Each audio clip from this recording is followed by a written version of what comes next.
Hello! So just a quick one from me today.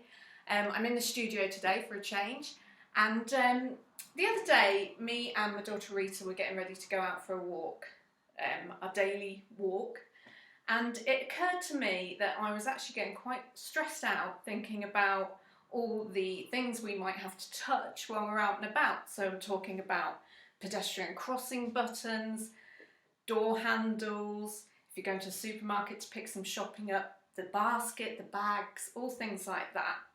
And so I had a little think and we came up with this idea, and it's so simple.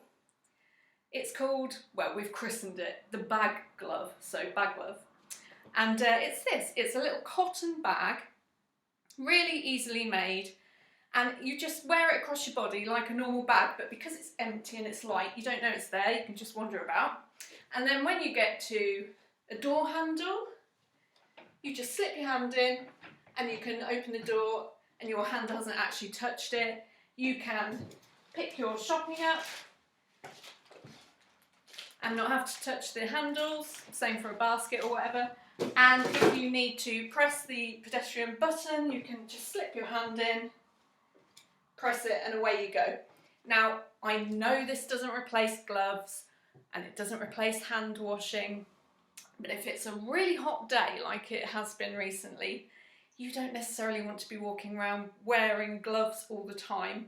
And this is just a little extra layer of protection, if you like, and just gives you peace of mind when you're walking on your daily walk or going to pick your shopping up. So I'm going to show you how to make this. It's so simple, and hopefully you've got some stuff hanging around the house that you can use. So I will change camera angles and I'll see you in a minute. Okay, here we are. So what we will need to make the bag is 2 pieces of cotton. It can be anything. I am using quilting cotton, which is actually a Liberty print from the V&A, super posh, but you do not need to use anything like that. If you've got an old duvet cover or an old pillowcase, that would be absolutely ideal. And you need 2 rectangles that are about 5.5 inches in width and about 7.5 inches in length, and in centimetres, let me just check that for you. That is 20 centimetres long by 14 or 15 centimetres wide. So take your 2 pieces of cotton and place them right sides together. So the side, if you're using cotton that has a print on it, place the right sides together. And then you are simply going to sew straight down one side, across the bottom, and straight back up the other side. It's that simple. I'm going to use a sewing machine. If you don't have a sewing machine available, you can sew these by hand. You just need a needle and thread. So I'm going to put a 1 centimetre seam allowance all around, which means that I will sew 1 centimetre or ½ an inch from the raw edge. So I'll just quickly do that.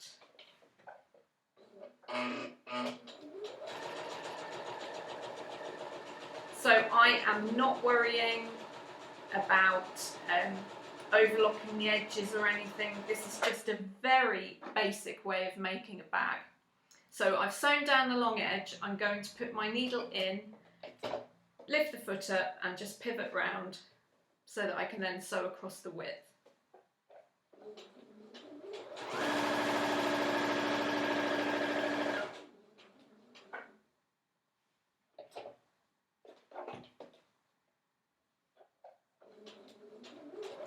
And then I'm sewing back up the remaining long edge.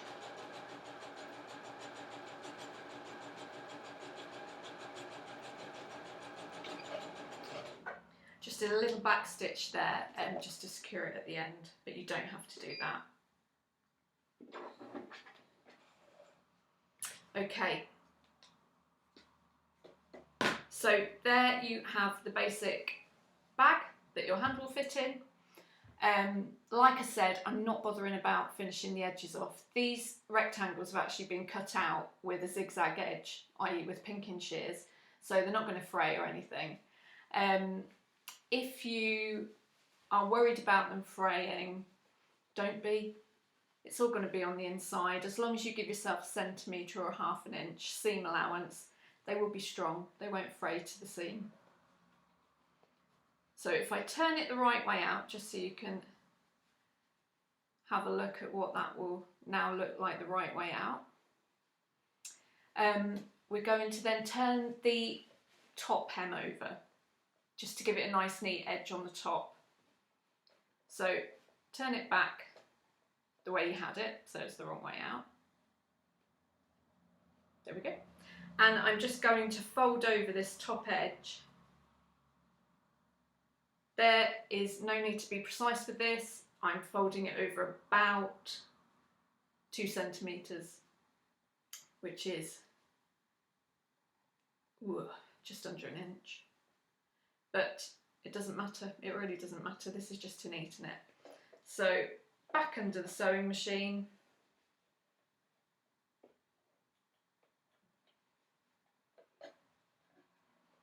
And sew that down.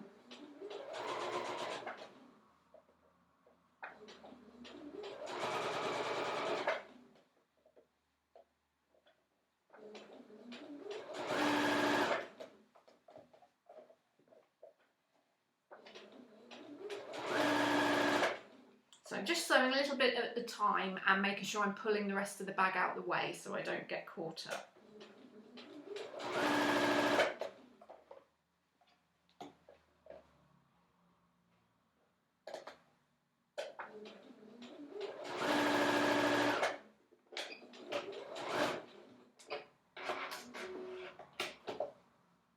There we go. So just trim your loose ends off, which you'll find hanging on both the inside and the outside, just to neaten it up.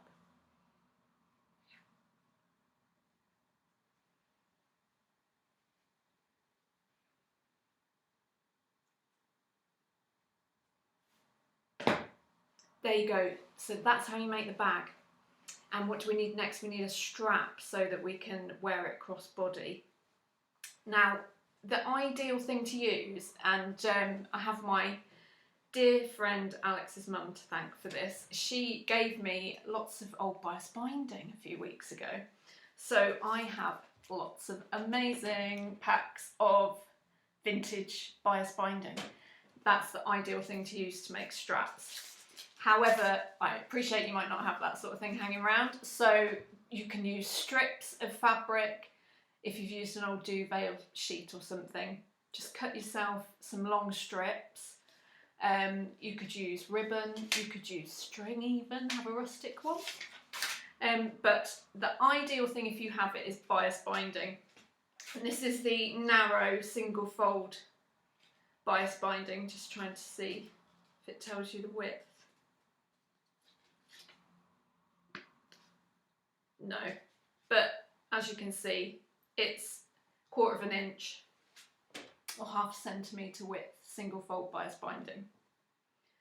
Now, for a female adult, you will need about 1.5 centimetres of bias binding. And I made one for Rita, she's 9, and she needed about 1.2 metres of bias binding. But the easiest thing to do, and don't actually worry about measuring it, is to just put it over your shoulder the way that you would be wearing it. Stand up and just, with your arms by your side, work out where your hand would be if you were to put it in the bag. So if I stand up, my head will go out of shot, but just to show you what I mean this way.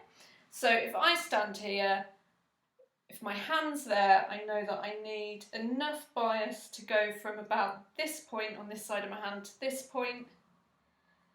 So I would cut there and there, that's the length I need. But I will measure it just this time. But there is honestly no need, just measure it on your body. Okay, so that's 1.5 metres.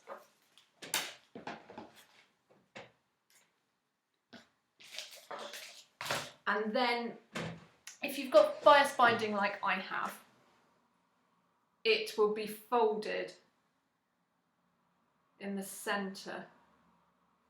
So it actually unfolds to a centimetre, but it comes folded in half. And we need to just sew down the middle of that just to secure it. If you're making a strap from your own fabric, you might want to cut, I'd say, an inch wide, 1.5 metre long strip. Sorry, I'm mixing imperial and metric, I do it all the time, sorry. Cut that strip and then press it. So press both raw edges into the middle, then fold it in half, press it again, and then sew down the middle of that, and you'll have essentially made the same thing as a bias strip. It just won't be on the bias, but it will do exactly the same thing. So we're going to sew this down the middle, just so we have got a secure strap. If you're using ribbon, you don't need to do this. So we'll just sew down the centre. Be very careful when you start sewing the bias, if you're sewing it on a machine, to make sure that it's coming out the back when you first start sewing, because with very narrow bias and just sewing it straight like this, you run the risk of it going into your machine, that little end. So just be aware of that. Sometimes it helps to pull the two threads out the back as you first start sewing. So we're just going to sew this entire length of bias so that we're securing those two folded edges together. And I'm just going straight down the middle, and I'm not really worrying about whether I'm wonky or anything like that.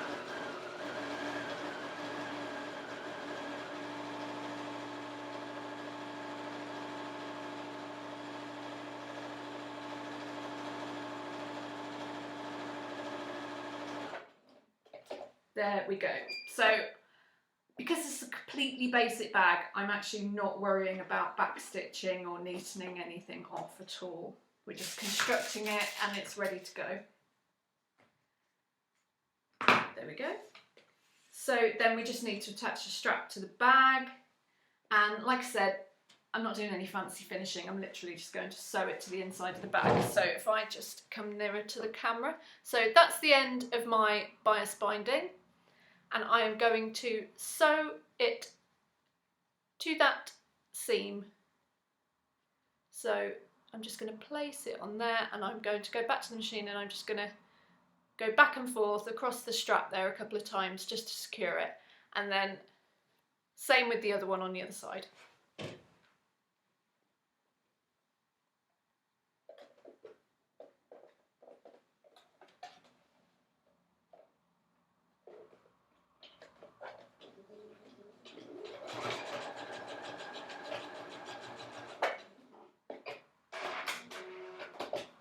One side.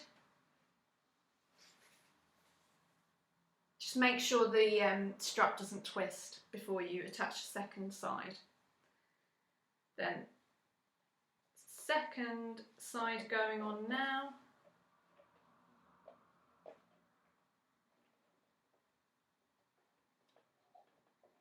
So I'm literally starting about 5mm before the strap, sewing over the strap, and then carrying on for 5mm, and then going back on myself again.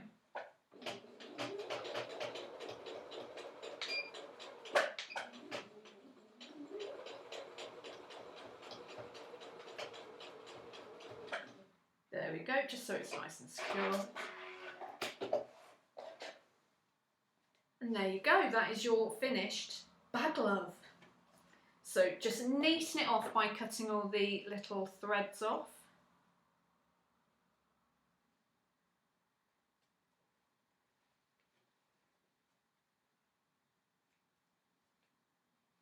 If you want it to look super neat, make sure you could take a closed pair of scissors and just poke the corners out so that you get nice sharp corners. And also you can give it a press as well. And that's it.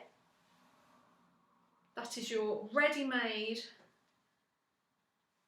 Baglove, ready for all your grabbing and poking needs when you're out and about on your walk. Hope you enjoyed that. Just a quickie today. If you do not want to make one, just cannot be bothered, I am going to make a few to sell, and I'm going to give all the profits to Mind, because a lot of people are really suffering in isolation at the moment and they're just desperate for funds. So if that's something you'd like to do, just get in touch with me. I've got this ready for you. So Facebook is This or Die, that's the name of my business. Instagram, this.or.die. Email lucymay@thisordie.co.uk, or my website's thisordie.co.uk. Send me a message, I will make one for you and we'll give all the profits to charity. Hope you enjoyed that one, and I will hopefully see you again soon and we'll be making something else. Take care, bye bye.